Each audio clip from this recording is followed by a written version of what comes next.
Hello everyone, welcome back to my channel. आज का जो टॉपिक रहेगा वो रहेगा डिज़ीज़ के ऊपर। कौन सी डिज़ीज़? एंथ्रेक्स के बारे में पढ़ेंगे हम आज। सो चलिए शुरू करते हैं। सो एंथ्रेक्स जो डिज़ीज़ है, सबसे पहले बात करेंगे हम कि ये डिज़ीज़ होती किन में है, इसके होस्ट कौन होते हैं। ठीक है, आपको पता होना चाहिए कि इसके होस्ट कौन होते हैं। होस्ट होते हैं जिनको बीमारी होती है, जिनको डिजीज़ होती है, उनको हम क्या बोल देते हैं? होस्ट। अब कौन है इसके होस्ट? देखिए, ये बीमारी कैटल्स में देखी जाती है, शीप में, गोट में, डियर में, इन सब एनिमल्स में ये बीमारी होती है। ओके, सबसे पहले अगर हम बात करें इसके अनदर नेम की, जब भी हम किसी डिज़ीज़ की बात करते हैं ना, तो सबसे पहले हमें पता होना चाहिए कि उसको हम और किस नाम से जानते हैं। जैसे कि इसको बोला जाता है वूल शॉर्टर डिजीज़, या फिर हम इसको बोल देते हैं मेलिग्नेंट पस्ट्यूल, या हम इसको बोलते हैं मेलिग्नेंट एडिमा, या हम इसको बोल देते हैं स्प्लेनिक फीवर। ये सब नामों से भी एंथ्रेक्स को जाना जाता है। देखो, ये सारे जो इसके अनदर नेम है ना, ये किस बेस पे रखे हैं? ये रखे हैं इसके सिम्टम के बेसिस पे। ठीक है, कि क्या क्या सिम्टम रहते हैं, उसके बेस पे इसके अनदर नेम रख दिए जाते हैं। सो देखो, मेलिग्नेंट एडिमा हम इसको क्यों बोलते हैं? एडिमा जो वर्ड होता है ये रिलेटेड होता है स्वेलिंग से। अब इस डिजीज़ में क्या होता है, जैसे आपको पता है कि बॉडी कैविटीज़ होती है। बॉडी कैविटी मतलब जो स्पेस होती है इन बिटवीन आर टिश्यूज़, मतलब जो स्पेस होगी टिश्यूज़ के बीच में, उसको हम बोल देते हैं कैविटी। ठीक है, एक तरह की कैविटी है। ओके, अब क्या होता है इस कैविटी में? क्या होता है इस कैविटी में? क्या भरना स्टार्ट हो जाता है? वाटर। ठीक है, फ्लूइड से भरनी स्टार्ट हो जाती है ये कैविटी, जिसकी वजह से देखो, अगर एक मान लो एक सेल ही क्यों ना ले लो आप, ठीक है, एक सेल के बीच में अगर पानी भरना स्टार्ट हो जाए तो सेल का साइज़ क्या हो जाएगा? एनलार्ज हो जाएगा। तो इस वजह से हम क्या बोल देते हैं? इसको मेलिग्नेंट एडिमा बोल देते हैं। नेक्स्ट अगर बात करें हम मेलिग्नेंट पस्ट्यूल की, पस्ट्यूल आपको पता है एक पिंपल या एक ग्रोथ बोल देते हैं। अब जैसे किसी भी एरिया में अगर पानी भरना स्टार्ट हो गया तो वो एरिया कैसा हो जाएगा? ऐसा, जैसे कि मान लो एक पिंपल होता है, तो फिर हम उसको क्या बोल देंगे? हम उसको बोल देंगे पस्ट्यूल। जैसे ये एरिया है, यहाँ पे कैविटी है, यहाँ पे वाटर भर रहा है, इसको हमने क्या बोल दिया? इसको हमने बोल दिया पस्ट्यूल। ठीक है, उसके बाद आता है स्प्लीनिक फीवर। अब स्प्लीन क्या होता है? सबसे पहले ये जान लो, स्प्लीन होता है एक ऐसा ऑर्गन जो कि क्या किस में हेल्प करता है? ब्लड फिल्टरेशन में, ब्लड को फिल्टर करने में जो हेल्प करता है उसको हम बोल देते हैं स्प्लीन। ठीक है, उस ऑर्गन को स्प्लीन बोलते हैं हम। अब स्प्लीनिक फीवर हो जाता है क्यों? क्योंकि इसमें जो स्प्लीन होती है वो क्या हो जाती है? नॉर्मल से भी क्या हो जाती है? बहुत ज़्यादा एनलार्ज हो जाती है। इस वजह से हम इस डिज़ीज़ को क्या बोल देते हैं? स्प्लीनिक फीवर भी बोल देते हैं। आई होप ये आपको समझ आ गया होगा। इसके ये 4-5, इसके अलावा भी बहुत और नामों से इसको जाना जाता है, बट ये मेन नामों से जिनको इस डिज़ीज़ को जाना जाता है वो नेम है splenic fever, malignant oedema, malignant pustule और वूल शॉर्टर डिजीज़। ठीक है, स्प्लीनिक फीवर क्योंकि इसमें फ़ीवर भी देखा जाता है, हाई फीवर भी देखा जाता है, और इसमें जो स्प्लीन है उसकी एनलार्जमेंट हो जाती है। ओके, नॉर्मल से बड़ी हो जाती है स्प्लीन। एडिमा मतलब स्वेलिंग हो जाती है इसके टिश्यूज़ की। पस्ट्यूल मतलब इसमें पिंपल पड़ जाते हैं, जैसे पिंपल्स हो जाते हैं पस वाले। उसके अलावा आती है वूल शॉर्टर डिजीज़। देखो, इसका अनदर नेम, सबसे पहली जो चीज़ वो आपको पता होनी चाहिए कि इसको हम और किस नाम से जानते हैं, जो हमने पढ़ लिया। उसके बाद क्या होता है? उसके बाद होते हैं कि कौन से होस्ट होंगे। ये होंगे इसके host cattle, sheep, goat and deer. ठीक है, अब जो मेन चीज़ होगी, देखो इसको हम एक सीक्वेंस में लिखते हैं। एक डिज़ीज़ को जब हम पढ़ते हैं तो एक सीक्वेंस में पढ़ते हैं। कभी आपने देखा है कि बीमारी का अनदर नेम हम बाद में पढ़ रहे हैं, या बीमारी के ट्रीटमेंट पहले पढ़ लिए हमने? ठीक है, ऐसे नहीं होता है। हम एक सीरीज़ में, एक सीक्वेंस में एक बीमारी की स्टडी करते हैं, एक बीमारी के बारे में पढ़ते हैं। ठीक है, तो अनदर नेम जानने के बाद, होस्ट जानने के बाद आता है कि ये जो डिज़ीज़ है ये है कौन सी डिज़ीज़ है। ठीक है, अब देखो बहुत तरह की डिजीज़ हो सकती हैं। बैक्टीरियल हो सकती है, वायरल हो सकती है। ठीक है, वायरल के अलावा और कौन सी हो सकती है? फंगल हो सकती है, जिसके लिए अलग अलग क्या रिस्पॉन्सिबल होते हैं? फंजाई। ठीक है, उसके अलावा कुछ डिजीज़ होती हैं जो क्या हो सकती हैं? पैरा पैरासिटिक भी हो सकती हैं। ओके, ये पैथोजेंस होते हैं जिनकी वजह से डिजीज़ हो रही है। तो इसके लिए कौन सा पैथोजन होगा, ये कौन सी डिजीज़ है, ये एक बैक्टीरियल डिजीज़ है। ओके, मतलब इसको कौन कॉज कर रहा है, इसको बैक्टीरिया कॉज करेगा। कौन सी डिजीज़ है ये, बैक्टीरियल, पूरा इसको बोलेंगे हम बैक्टीरियल जूनोटिक डिजीज़। जूनोटिक का मतलब आप लोगों को पता है, हम पहले पढ़ चुके हैं। जूनोटिक का मतलब होता है ऐसी है, ठीक है, उनको हम बोलते हैं जूनोटिक डिजीज़। तो ये जो एंथ्रेक्स है ये हमारी एनिमल से किस में जा सकती है, ह्यूमंस में भी जा सकती है। तो ये कौन सी डिजीज़ है, बैक्टीरियल जूनोटिक डिजीज़ है। अब उसके बाद बात करते हैं हम इसके कॉजेटिव एजेंट की, कि कॉजेटिव एजेंट कौन सा होता है। इसका कॉजेटिव एजेंट होता है बैसिलस एंथ्रेसिस। देखिए ये जो नाम है ये आपको याद ही रखने पड़ेंगे, ठीक है। दुनिया में हज़ारों करोड़ों लाखों बैक्टीरियाज हैं, उन अलग अलग तरह के जैसे आप लोग हैं, कितने लोग हैं इस दुनिया में, करोड़ों लोग हैं, उनके अलग अलग नाम हैं, है ना। अलग अलग क्वालिटीज़ होती हैं हर एक बंदे में, हर एक ह्यूमन में। ओके, ऐसे ही बहुत सारे प्लांट्स होते हैं, बहुत सारे एनिमल्स होते हैं। सिमिलरली बैक्टीरिया भी बहुत सारे होते हैं। तो ये एक तरह का बैक्टीरिया है, क्या, बैसिलस एंथ्रेसिस।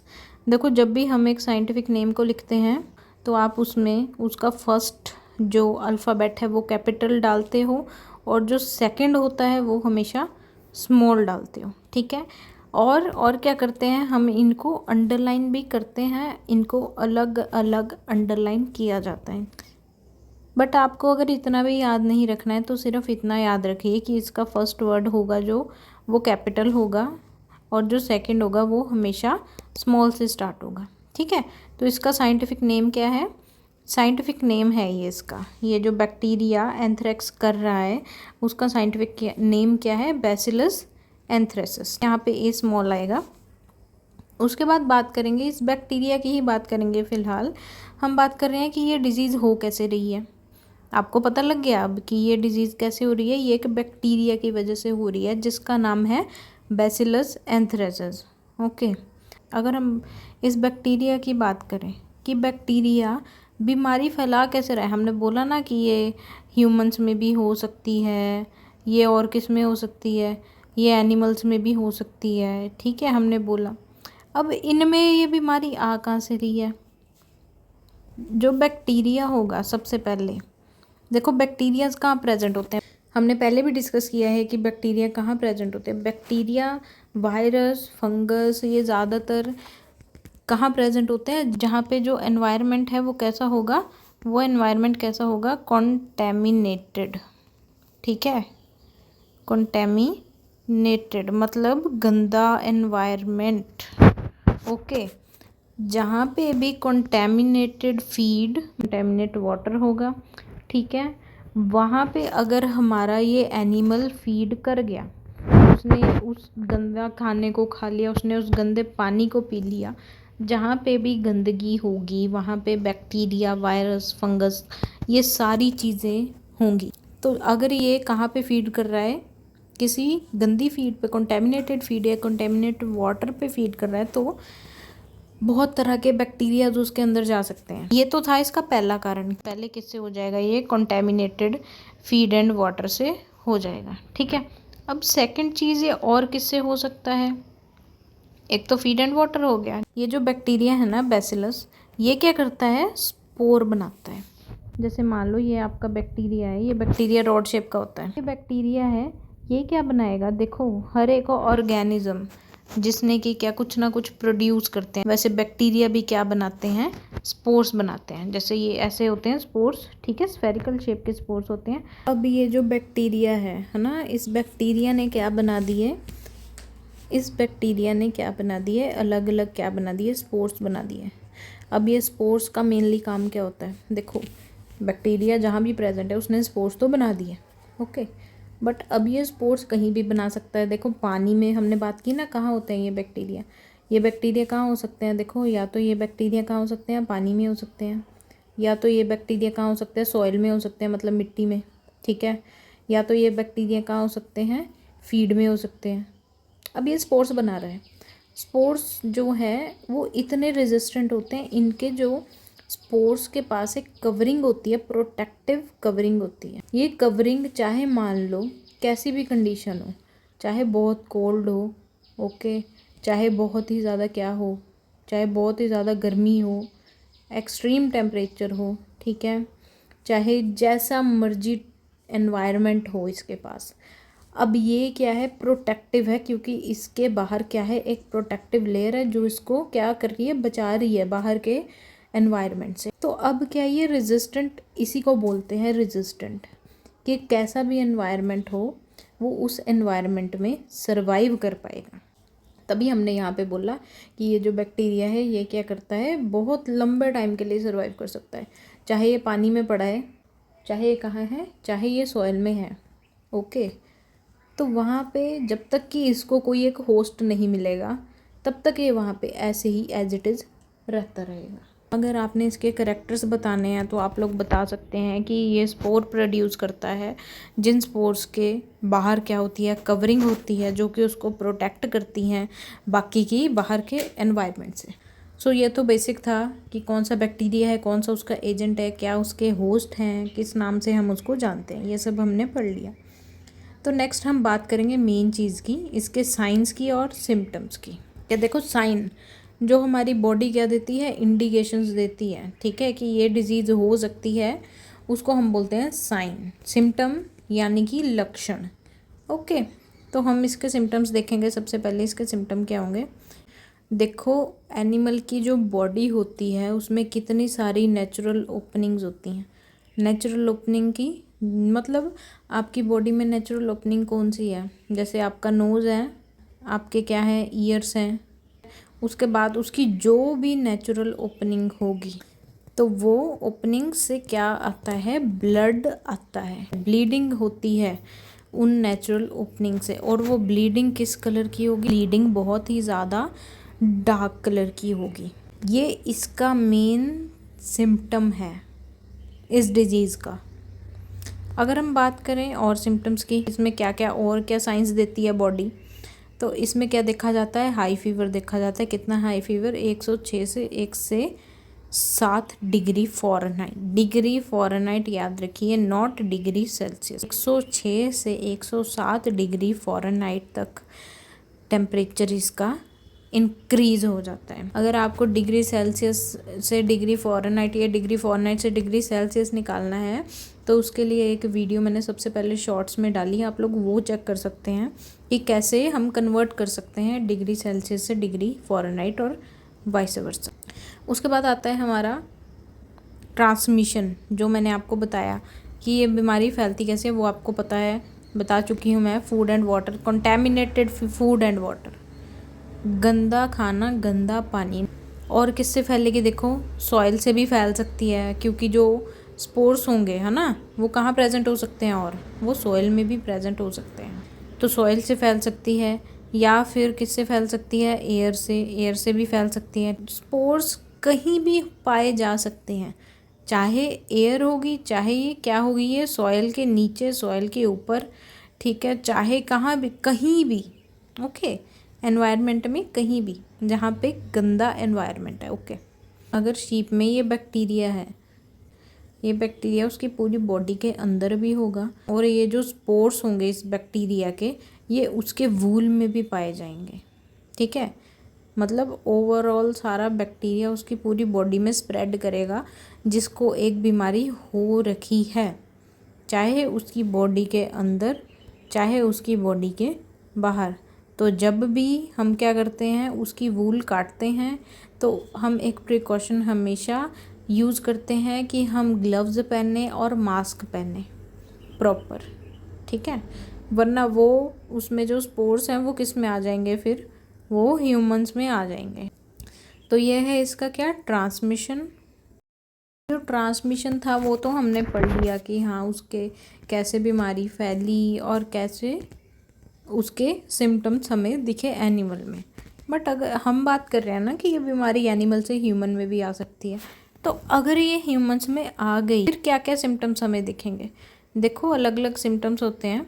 सबसे पहले तो क्यूटेनियस, ठीक है, जो कि स्किन से रिलेटेड होता है।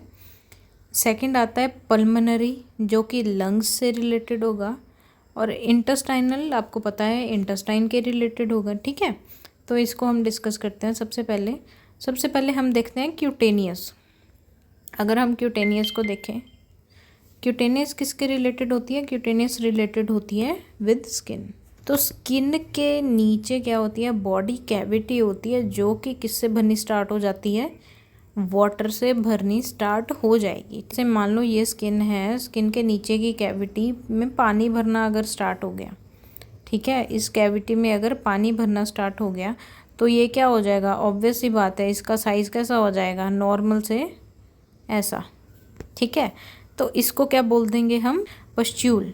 ऐसी कैविटी, बॉडी कैविटी जिसमें कि अगर पानी भरना स्टार्ट हो गया तो वहाँ पे क्या बन जाएगा? पस्ट्यूल बन जाएगा। उसके बाद क्या हो जाता है? इसमें मैलिग्नेंट एडिमा भी देखा जाता है। देखो, जब एक कैविटी है जिसके अंदर क्या भरना स्टार्ट हो रहा है, जिसके अंदर पानी भरना स्टार्ट हो रहा है, तो मैंने आपको क्या बताया, उसका साइज़ क्या होगा? नॉर्मल से ज़्यादा हो जाएगा। कोई भी चीज़ अगर स्वेल कर जाती है ना, हम उसको बोल देते हैं एडिमा। ओके, किसी भी चीज़ की स्वेलिंग को हम एडिमा बोल देते हैं। अब आपको पता है यहाँ पे कौन सी चीज़ स्वेल कर रही है? स्किन के बीनीथ जो लेयर है उसकी स्वेलिंग हो रही है। ओके, अब क्या होती है? स्वेलिंग धीरे धीरे ज़्यादा बढ़ती जाएगी। अब इतनी ज़्यादा बढ़ जाएगी कि ये क्या कर देगी? एक हार्ड स्ट्रक्चर फॉर्म कर देगी। मतलब ये जो स्वेलिंग है बिल्कुल ही क्या हो जाएगी? हार्ड हो जाएगी। ओके, और इतनी ज़्यादा, देखो कोई भी चीज़ जैसे बोलते हैं ना, ट्यूमर हो गया, ट्यूमर में क्या होता है? सेल्स बढ़ते रहते हैं। तो क्या होगा? स्वेलिंग ज़्यादा होती रहेगी, हार्ड स्ट्रक्चर बन जाएगा। जैसे मान लो बॉडी कैविटी में स्वेलिंग तो हो रही है, बट जहाँ भी एरिया की स्वेलिंग हो रही है ना, तो वो एरियाज़ के जो टिश्यूज़ होंगे, सेल्स होंगे, वो क्या हो जाएंगे? धीरे धीरे डेड हो जाएंगे। देखो, पहले टिश्यूज़ क्या होंगे? टिश्यूज़ और सेल्स उसके डैमेज होंगे और धीरे धीरे क्या हो जाएंगे? बिल्कुल ही वो डेड हो जाएंगे। जब वो डेड होंगे तब वो कैसे हो जाएंगे? हार्ड हो जाएंगे। जैसे मान लो आपको कोई स्वेलिंग हुई, आपने उसको ठीक नहीं किया, धीरे धीरे क्या होगा? फिर उस एरिया के क्या टिश्यूज़ और सेल क्या होने लग जाएंगे? डेड होने लग जाएंगे। सो क्या होगा यहाँ पे? क्यूटेनियस स्किन के रिलेटेड होगा, जिसकी बॉडी कैविटी में फ्लूइड भर जाता है। फ्लूइड से क्या बन जाएगा? फिर पस्ट्यूल बन जाएगा, और पस्ट्यूल के बाद क्या हो जाएगा? मैलिग्नेंट एडिमा भी हमें देखने को मिलेगा। चीज़ अगर ट्रीट नहीं कर रहे हैं आप लोग टाइमली, तो फिर धीरे धीरे उस एरिया के सेल्स और टिश्यू डैमेज होने लग जाएंगे, हार्ड स्ट्रक्चर बना देंगे। उससे क्या हो जाएगी? ट्यूमरस ग्रोथ होगी। उसके बाद बात करते हैं हम पल्मोनरी की। अब पल्मोनरी क्या होता है? मैंने आपको बताया pulmonary is related with lungs. तो इसमें क्या होगा?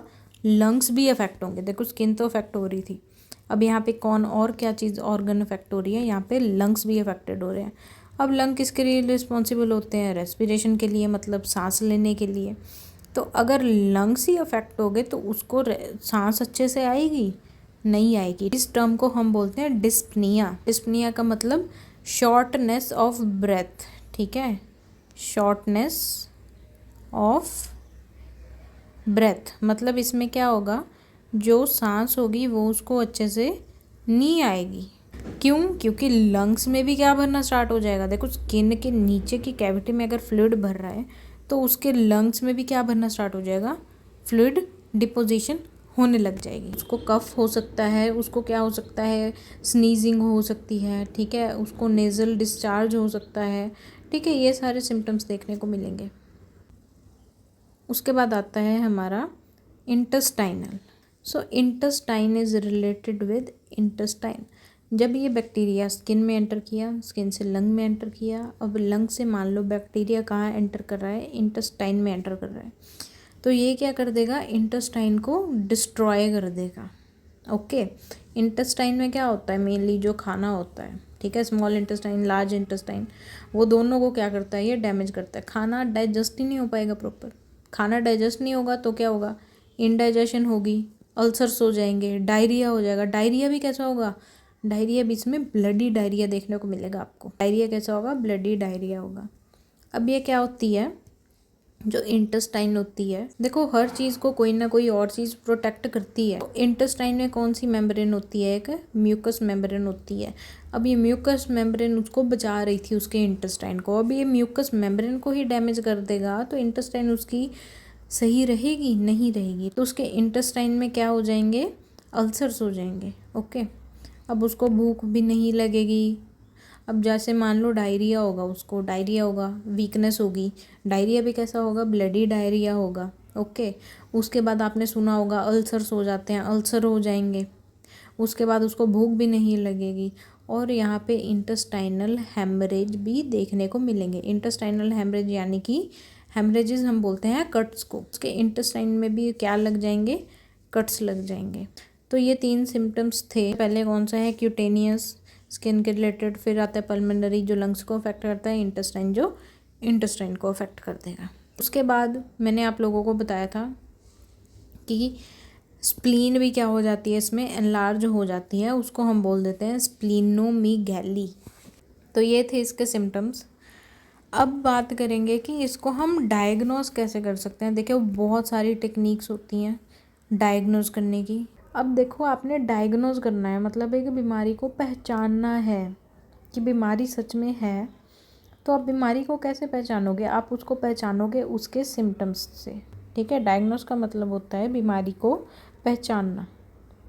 बीमारी को हम उसके सिम्टम्स के थ्रू ही पहचान पाएंगे। ठीक है, तो अगर आपको पूछते हैं डायग्नोस का क्या मतलब होता है, तो डायग्नोस का मतलब होता है एक बीमारी को पहचानना through its sign and symptom. दूसरी एक टेक्निक होती है PCR, जिसको हम बोलते हैं polymerase chain reaction. Polymerase chain reaction. Okay. तो पॉलीमरेज चेन रिएक्शन जो होगी उसमें क्या होता है, उससे भी हम फाइंड कर सकते हैं। उसे हम सबसे पहले क्या लेते हैं? एक सैंपल लेते हैं। ओके, एनिमल की बॉडी का सैंपल लेंगे, चाहे उसके ब्लड का लेंगे। ओके, फिर उसकी टेस्टिंग की जाती है, उसके DNA पे मल्टीपल कॉपीज़ बनाई जाती है। ये बहुत लंबी प्रोसेस है। ओके, बस आपको इतना याद रखना है कि इससे PCR से हम पॉलीमरेज चेन रिएक्शन से हम क्या कर सकते हैं? निकाल सकते हैं बैक्टीरिया की प्रेजेंस को, कि बैक्टीरिया कौन सा बैसिलस एंथ्रेसिस इसकी बॉडी में है या नहीं है। ठीक है, पॉलीमरेज चेन रिएक्शन के द्वारा भी, साइन और सिम्टम के द्वारा भी। और हम क्या कर सकते हैं? लैब डायग्नोस भी कर सकते हैं। मतलब लैब में हम क्या करते हैं, जैसे मान लो एक ब्लड स्मीयर लेते हैं। ब्लड स्मीयर एक स्लाइड लेंगे, उस पे हम क्या बनाएंगे? स्मीयर बनाएंगे। ठीक है, अब क्या होगा, उसको हम क्या करेंगे? स्टेन करेंगे। ठीक है, उस पर एक स्टेन डाली जाएगी। स्टेन का नाम है पॉलीक्रोम मेथाइलिन ब्लू। अब उस स्टेन को हम क्या करेंगे? थोड़ी देर रखते हैं। थोड़ी देर रखने के बाद क्या होता है, बैक्टीरिया जो है वो अलग से, जो बैक्टीरिया होंगे वो स्टेन हो जाएंगे। फिर हम उसको माइक्रोस्कोप के नीचे देख सकते हैं। इस टेक्निक को बोला जाता है मैकडेंस रिएक्शन। ठीक है, तो ऐसे हम टेस्ट कर सकते हैं, डायग्नोस कर सकते हैं। और डायग्नोस करने के और भी बहुत सारे तरीके होते हैं, जिनमें से ये एक है। देखो बच्चे, हमने एक बीमारी के बारे में डायग्नोस भी कर लिया है, बीमारी का पता भी लगा लिया है कि बीमारी कैसे पता लगाते हैं हम। उसके साइन देख के, उसके सिम्टम देख के, और क्या कर सकते हैं हम? अलग अलग टेस्ट कर सकते हैं। ठीक है, जैसे कि PCR में क्या होता है? पॉलीमरेज चेन रिएक्शन में एक बैक्टीरिया का जो DNA होता है वो लिया जाता है, वो देखा जाता है, जिससे कि कंफर्मेशन हो जाती है कि ये किस बैक्टीरिया का DNA है। दूसरा, हम ब्लड स्मीयर बना सकते हैं, ब्लड टेस्ट कर सकते हैं। ठीक है, ब्लड टेस्ट के द्वारा हम पता कर सकते हैं बैक्टीरिया कौन सा प्रेजेंट है। ठीक है, क्योंकि उसकी हमें शेप्स पता होती हैं, कि शेप से पता कर सकते हैं सबसे पहले माइक्रोस्कोप के नीचे देखकर कि ये वही बैक्टीरिया है या नहीं। ओके, तो हमें पता लग सकता है उससे, इन चीज़ों से। अब इसका सब कुछ डायग्नोस तक कर चुके हैं आप लोग। उसके बाद आपने क्या करना है? इसका ट्रीटमेंट करना है। तो ट्रीटमेंट इसका कैसे होगा? देखिए, अलग अलग एंटीबायोटिक्स यूज़ कर सकते हैं हम उसके लिए, पेनिसिलिन। ठीक है, ऐसे एंटीबायोटिक्स यूज़ कर सकते हैं। बट जो मेन चीज़ है वो क्या इसमें यूज़ होती है? वैक्सीन्स के द्वारा ही क्या वैक्सीन्स लगाई जाती है। ठीक है, अब वैक्सीन्स के बारे में आपको पता होना चाहिए, एनिमल्स में कौन सी वैक्सीन लगती है और ह्यूमंस में। देखो, एनिमल्स में वैक्सीन जो लगेगी एंथ्रेक्स के लिए वो होगी लाइव स्पोर वैक्सीन। ठीक है, लाइव स्पोर वैक्सीन लगाई जाती है। इसमें 3 से 6 महीने की एज में लगा दी जाती है। अब ये इम्यूनिटी पे डिपेंड करता है, हर एक एनिमल की क्या होती है? इम्यूनिटी। अब उस इम्यूनिटी पे डिपेंड करता है कि कितने टाइम तक वो रहेगी वैक्सीन। ठीक है, 1 से 2 साल के लिए रहेगी, या उससे ज़्यादा या उससे कम। तो ये वैक्सीन लगाई जाती है एनिमल्स में। अगर हम बात करें किसकी, ह्यूमंस की, तो ह्यूमंस में कौन सी वैक्सीन लगाई जाती है, एंथ्रेक्स वैक्सीन एडजॉर्ब्ड। ओके, तो इसकी 3 डोज लगती है। पहली जो 3 डोज लगेगी वो लगेगी फर्स्ट डे पे, दूसरे वीक में और 4th वीक में। उसके बाद बूस्टर शॉट भी लगाए जाते हैं। ओके, बूस्टर शॉट लगाए जाएंगे इसके 6th मंथ, 12th और 18th मंथ में। ठीक है, तो ये वैक्सीन्स है, वैक्सीन्स के नाम है जो कि एनिमल्स में और ह्यूमंस में लगाई जाएगी। बट एक चीज़ का यहाँ पे ख़ास ध्यान रखा जाता है कि एंथ्रेक्स के केस में हम क्या नहीं करते हैं, पोस्टमार्टम नहीं करते हैं। ठीक है, हम इसमें पोस्टमार्टम नहीं करते हैं। अब क्यों नहीं करते, उसका मेन रीज़न ये है, अगर एक बार एनिमल की बॉडी का पोस्टमार्टम हो गया तो जिस वजह से एक एनिमल मर ही चुका है, तो अगर हम उसका पोस्टमार्टम भी कर रहे हैं तो वो बीमारी को क्या मिल जाएगा, इजी गेटवे मिल जाएगा और बाकी के आसपास के लोगों में, चाहे ह्यूमंस है चाहे एनिमल्स है, उनमें बहुत फास्टली स्प्रेड करेगी फिर वो। ठीक है, क्योंकि वो जो डेड एनिमल है, पहले इसकी बॉडी में बहुत सारे बैक्टीरियाज ऑलरेडी प्रेजेंट है। जैसे ही आप उसकी बॉडी को कट करेंगे पोस्टमार्टम करने के लिए, देन वो जो बैक्टीरिया होगा वो इंस्ट्रूमेंट्स के थ्रू, ठीक है, ग्लव्स के थ्रू, बहुत चीज़ों के थ्रू आप में आ सकता है। ओके, उसका ब्लड तक कॉन्टेमिनेटेड है। ठीक है, जैसे मान लो डेड बॉडी से आप उसकी बाहर की बॉडी देख सकते हैं, आपको उसकी बॉडी पे हल्के हल्के अल्सर्स दिखेंगे, छोटे छोटे। ठीक है, तो ऐसे आप पता कर सकते हैं उसकी बॉडी को देखकर बाहर से कि हाँ जी, इसको एंथ्रेक्स थी। सो आज का टॉपिक सिर्फ इतना ही था, एंथ्रेक्स की डिज़ीज़। देखो, जब भी आप एंथ्रेक्स, किसी भी डिज़ीज़, नॉट ओनली एंथ्रेक्स, कोई भी डिज़ीज़ जब आप पढ़ोगे ना, तो सबसे पहले आपको उसका अनदर नेम पता होना चाहिए, उसका होस्ट बताएंगे आप लोग, इस सीक्वेंस में बताएंगे आप लोग, अनदर नेम, होस्ट। ठीक है, होस्ट कौन से होंगे, जो उससे अफेक्ट होंगे पशु, एनिमल्स। उसके बाद आपको पता होना चाहिए कि उसका एजेंट क्या है। एजेंट मतलब जिसकी वजह से बीमारी होती है, एजेंट है इसका बैक्टीरिया, तो आपको पता होना चाहिए, आपने बता देना है कि हाँ जी इसका एजेंट है एक बैक्टीरिया। उसके बाद आपको उस बैक्टीरिया का क्या पता होना चाहिए, साइंटिफिक नेम।